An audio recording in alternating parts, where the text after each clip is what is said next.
ご視聴ありがとうございます。フレームワークスです。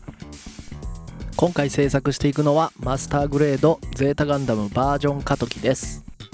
このキットはウェブライダー形態への完全変形機構があるので、かなり複雑な構造をしていて、私の技術ではうまく改造することができそうになかったので、回収はほどほどにして表面処理と塗装をいつもより丁寧にしてみました。それでは本編ご覧ください。変形に関係のない頭部は回収していきます。このキットのゼータの顔は結構面長の印象がありますので、ヘルメットパーツの頬部分の下側を 1.5mm ほど削り込んで小顔にしていきます。ニッパーを使って一思いに切り取ってもいいんですが、なるべく失敗はしたくないのでヤスリを使って少しずつ削っていきます。フェイスマスクの顎部分も同様に 1.5mm ほど削っていきます。細かい作業なのであんまり手元が映ってなくて申し訳ないです。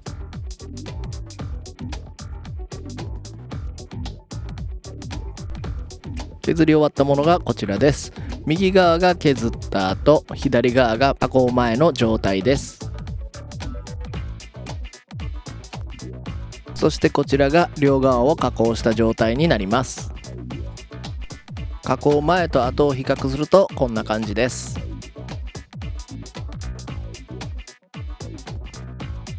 次に胸部パーツの下側のパーツの幅増しを行っていきます。ここも変形には特に関係ないんですが、なぜか上のパーツと 1mm ぐらい段差ができているので、辛い位置になるように幅増ししていきます。作業自体は側面に 1mm プラ板を貼っていくだけなんですが、内部フレームがちら見えする機構があったり、途中で角度が変わったりするので、先にその部分の形を合わせて接着していきます。接着後形を整えて続きを貼り付けていきます。プラ板の継ぎ目の部分で角度が一度変わるので、この部分でプラ板を継ぎ足すことで面をしっかりと出していきます。接着できたら形を整えていきます。まずはニッパーで大雑把に余分な部分をカットしていきます。カットができたらあとはヤスリで形を整えていきます。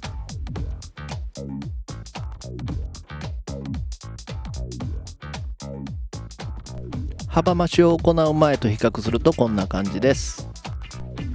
回収前はここに 1mm ぐらいの段差があります。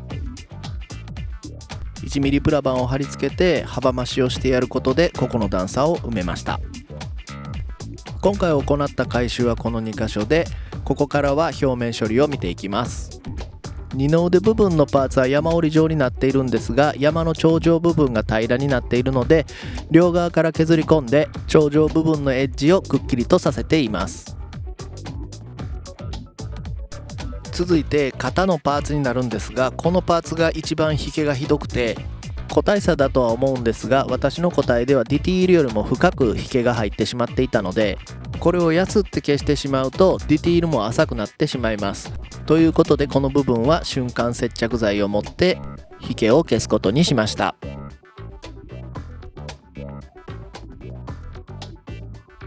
瞬着硬化スプレーを吹きつけてガチガチに固まったらヤスリで削っていきます。800番までヤスリをかけて表面を慣らしたらこんな感じで引けがなくなりました。あとはパネルラインを彫り直したり、各部エッジを意識して表面処理して下処理は終了です。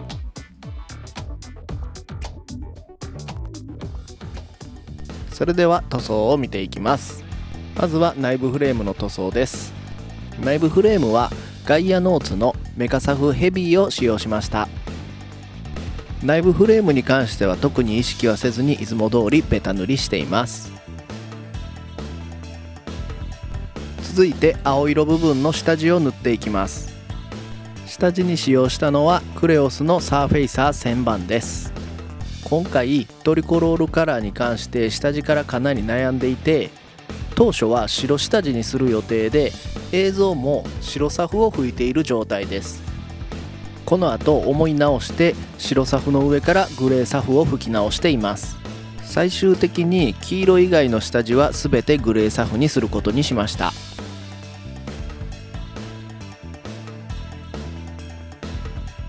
サフが乾いたら青を塗装していきます。今回使用したのはクレオスのガンダムカラー MS ブルーゼータ系です。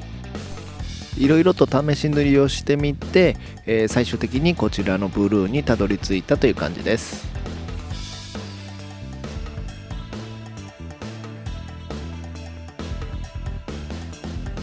次に赤色です。赤色はクレオスの MS レッドを使用しました。赤も何本か試した結果 MS ブルーと相性の良さそうなこちらの MS レッドを選びました。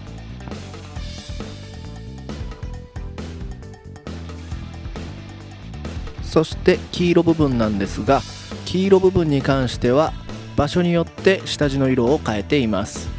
ブレードアンテナと襟と胸部のダクト部分に関してはガイアノーツのサーフェイサーエボホワイトを使用しました。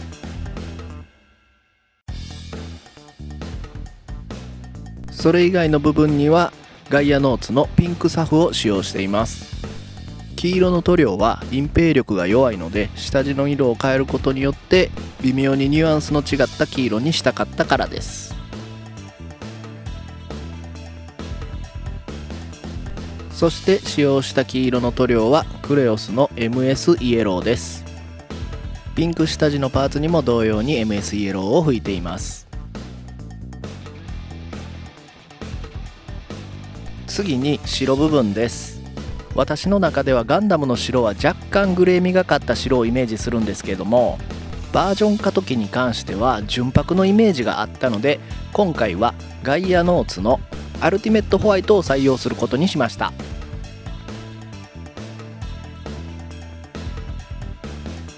最後に黒パーツです。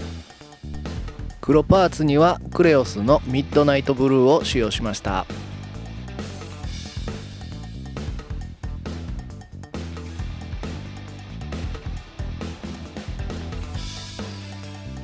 ここからは色分けをしていきます。脚部パーツの後ろ側に飛び出ているところがあるんですが、ここを青色で塗り分けました。2.0 ではこの部分は青なんですが、バージョン化時では白色なのでここは 2.0 に寄せてみました。前腕部や膝裏の動力パイプ表現の部分はクレオスのダークアイアンで塗り分けしました。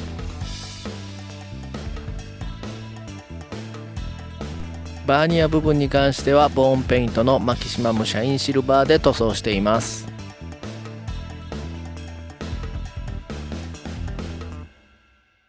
肘のところの動力パイプはモデルカステンのグリッドグレーで塗り分けしました。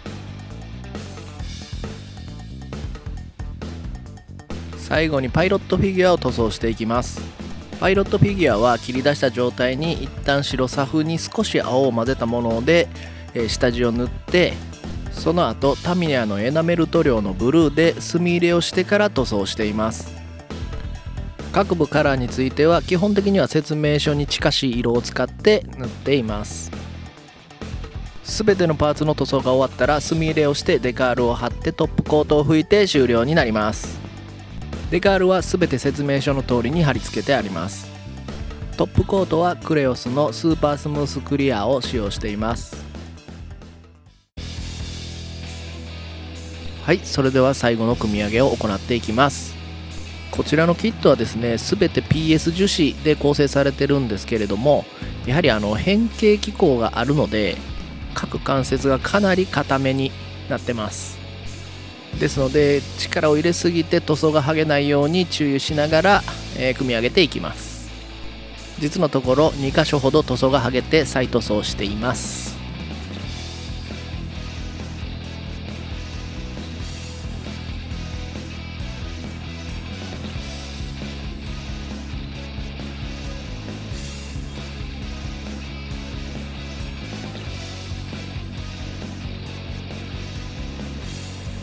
はい、ということでマスターグレードゼータガンダムバージョン化時完成になります。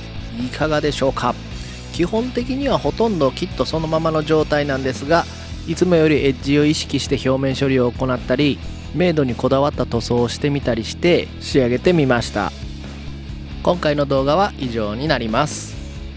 ここまでご視聴いただきありがとうございました。高評価、チャンネル登録もお願いいたします。動画の最後にフォトギャラリーも用意しておりますので、そちらも合わせてご覧ください。それではまた次の動画でお会いしましょう。さよなら。